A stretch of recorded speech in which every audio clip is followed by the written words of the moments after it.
Hi guys, Mohinder here from Endeavour PTE Study Center. If you are visiting our channel for the first time, please hit subscribe button now so that you do not miss any PT updates from us. In this video, we are going to have a look at a question from reading module from our portal.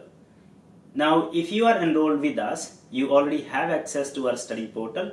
But if you are not enrolled with us, you can right now make a login on our study portal by visiting our website at www.endeavourstudy.com.au.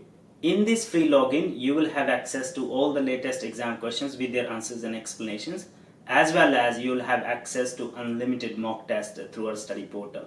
Now, the students who have not attempted this question before, you must pause this video here and take 2 or 2.5 minutes to solve this question and write all your answers in your notebook. So first thing, we want to have a look at the options given on the bottom. Okay. So sore, let's look at sore. Sore, something can be sore, right? Sore is there are actually 2 or 3 different kinds of sore. So one of them is S-O-R-E, the one which is given. This is the one sore throat, that's we say. If your throat is hurting, we call it sore throat, S-O-R-E. Okay, that means something that is painful. Okay, so sore. In this case, if something is painful, that means it's an adjective. Right? Another sore is, while we are discussing this, I would also like to highlight that another sore is S-O-A-R. Right? So these are homophones. This sore and this sore, both are homophones. That sore is a verb, S-O-A-R. For example, soaring prices of different goods. Right? Soaring means increase, rising sharply. S-O-A-R, that's another sore. Okay, this is a verb. So this is adjective, this is verb. And then there's another, sometimes we call it sore, but actually pronunciation is sour, right? We call it sour. Sour means something which is opposite to, like citric acid, or like how lemon is. What is the taste of lemon? That's sour. We call it sour. Okay, so this is sour, this is sour, this is sour. So the this one here is adjective, even though sour is also adjective. So I'm going to remove those extra words there. So this is adjective, right? Bitter is also adjective. It is something could be bitter. Believe is a verb, right? And then perfectly, anything that ends with ly is an adverb. Okay. Suspected could be a verb and it could also be adjective, right? Honorable, always able, always adjective. Profitable, able, adjective. Okay, so now we know different parts of speech. I'm going to now close this. Here, I noticed George Ramsay at the restaurant. He was staring into space. He was staring. Do you know what is the meaning of staring?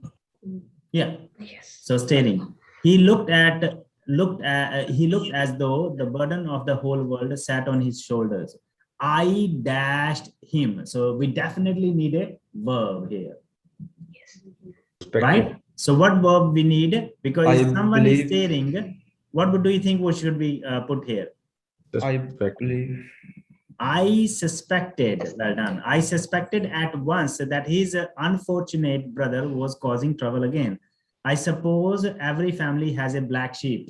Here, black sheep is not being used as for a literal meaning, but it is idiomatic expression. Means in every family has someone. If your whole family is reputable, you may have someone who is not as reputed as everyone else in the family. So if all are well behaving, there would always be a black sheep. Black sheep means someone who would not be well behaving. Yeah, someone who is a troublemaker. Okay, that's black sheep. So here it is being used as a idiomatic expression. Now here, because it's a standard expression, there could be another blank for a sheep they may give. Then they'll give you different options: black person, black dog. But that standard expression is black sheep. Okay. Tom has been. Now, what would you put here? Bitter. Bitter. That's good. So they are talking of a has been. Has been, what has been? Bitter trail. So here we need bitter. Because trail is a verb, trail is a noun, and we needed adjective. Here, your verb is has been. It's written in passive voice. So if it is written in passive voice, Tom is a singular, that's why we use has been. Bitter trail to his family for 20 years. He had begun life decently enough. Yes, Ankush? Ankush, do you want to ask a question? Yes, yes. Yeah, sure, go for it. There was a little confusion here. Like Tom has a bitter trial. That been like sporting this fact, like he has been a black sheep, and the bitter trial is sporting the last Trial, fact. not trial. That word is trail. Trial. Yeah. Okay. Trail. There is another word trial as well. TRIAL. This is trail. Yes, trail means kind of a legacy in a negative way. Bitter trail means a person who was a troublemaker in a good family. Okay. Yes. Yeah. For his family for 20 years. He had begun life decently enough. He went into business, married, and had 2 children. The Ramsey were, and then you have respectable. So that's an adjective. Sometimes we have adverbs in front of adjectives to intensify the meaning of adjectives. And here we will put, if you need adjective, we'll have perfectly.